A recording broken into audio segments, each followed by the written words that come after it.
Class 5-এ তোমাদের যে অঙ্ক বই রয়েছে সেই অঙ্ক বইয়ের 116, 117 এবং 118 নম্বর পৃষ্ঠার অঙ্কগুলো। তো ভিডিওটা খুব একটা বড় হবে না, খুব ছোট্ট কয়েকটা জিনিস রয়েছে। কারণ এই জিনিসগুলো এই জন্য করা, এখানে মেন অঙ্ক নেই, কিছু কনসেপ্ট রয়েছে, কিছু জিনিস বোঝার রয়েছে। সেই জিনিসগুলো না বুঝলে পরের ভিডিওতে আমি যখন অঙ্কগুলো করাবো নেক্সট পৃষ্ঠাতে, 119 নম্বর পৃষ্ঠাতে, সেই অঙ্কগুলো তোমাদের বুঝতে অসুবিধা হবে, সেই জন্য এই ভিডিওটা আনো। তো ভিডিওটা অবশ্যই দেখবে যাতে পরের অঙ্কগুলো তোমাদের বুঝতে সুবিধা হয়। তো এখানে দেখো আমাদের যে জিনিসগুলো রয়েছে, আমি খুব তাড়াতাড়ি করে নেবো জিনিসটা। যে আজ সকাল থেকে খুব বৃষ্টি পড়েছে, সুজাতা বিকেলে মাঠে খেলতে গেল না, সে দেশলাই কাঠি নিয়ে নানা রকমের জ্যামিতিক আকার বা জ্যামিতিক ছবি আঁকার চেষ্টা করলো। ঠিক আছে, তো এখানটায় যেটা দেওয়া আছে দেখো, এখানে একটা আঁকিয়েছে, কটা কাঠি নিয়েছে? 6টা। কি করে বুঝবে? এই মাথাগুলো গুনো, 1টা 2টো 3টে 4টে 5টা 6টা। এখানে দেখো কটা আছে? 1টা 2টো 3টে, তাহলে এখানে কত হবে? 3। এখানে দেখো কটা হবে? এখানে হবে 4টি। এইখানটায় কত হয়ে যাবে? আমরা গুনতে থাকি, 1টা 2টো 3টে 4টে 5টা 6টা, তাহলে এখানে হবে 6টি। তারপরে এখানে দেখো 1 2 3 4, এটা 4টি দিয়ে এঁকেছে, একে রম্বস বলে। এটাকে ষড়ভুজ বলে, 6টা বাহু। পরে আস্তে আস্তে বুঝবে। 3টে 4টে 5টা 6টা, 6টা বাহু বা 6টা কাঠি নিয়ে করা হয়েছে, এই জন্য একে ষড়ভুজ বলে। 5টা হলে পঞ্চভুজ বলে, 4টে হলে চতুর্ভুজ বলে, 3টে যেমন এটা রয়েছে ত্রিভুজ।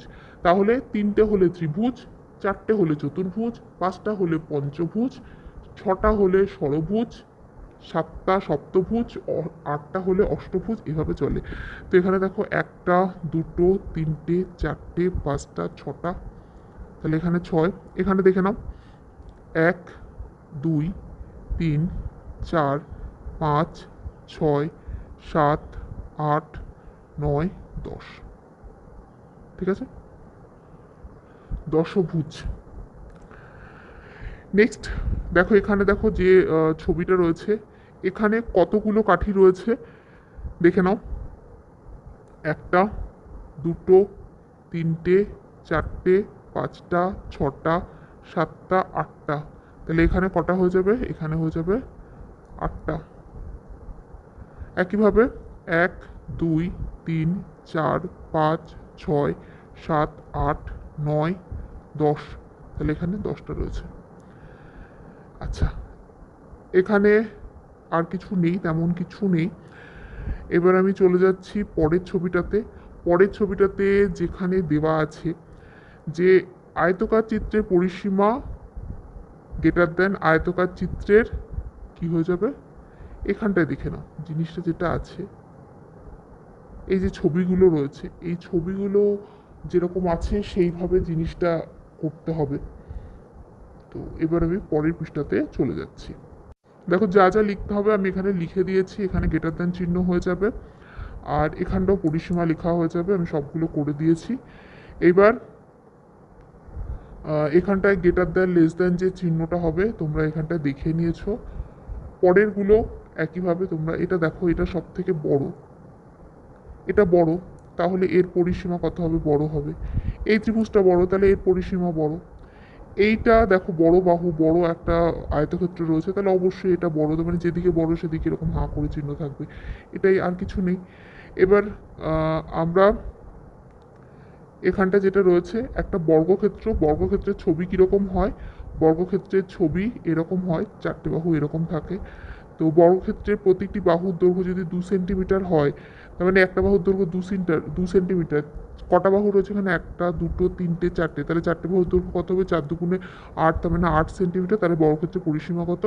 8 সেন্টিমিটার। এখান থেকে এই ফর্মুলা যেটার জন্য বলছিলাম, এরপরে কিন্তু এইগুলো জানতে হবে, এগুলো না জানলে তোমাদের অঙ্ক করার সমস্যা হয়ে যাবে। যে বর্গক্ষেত্রে বা বর্গাকার চিত্রে পরিসীমা সমান 4 গুণ একটি বাহুর দৈর্ঘ্য।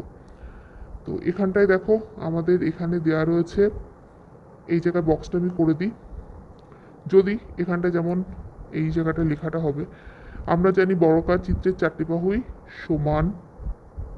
ঠিক আছে, 4টি বাহুর দৈর্ঘ্য সমষ্টি 16, মানে 4টে 16, তাহলে একটা বাহুর দৈর্ঘ্য কত হবে? 16 ভাগ 4, 4 4 16, তাহলে হচ্ছে এখানটায় আবার দেখো যদি পরিসীমা যদি 20 সেন্টিমিটার হয় তাহলে বাহুর দৈর্ঘ্য কত হবে 5। তাহলে এখানে কিন্তু আরও একটা ফর্মুলা পাওয়া গেল।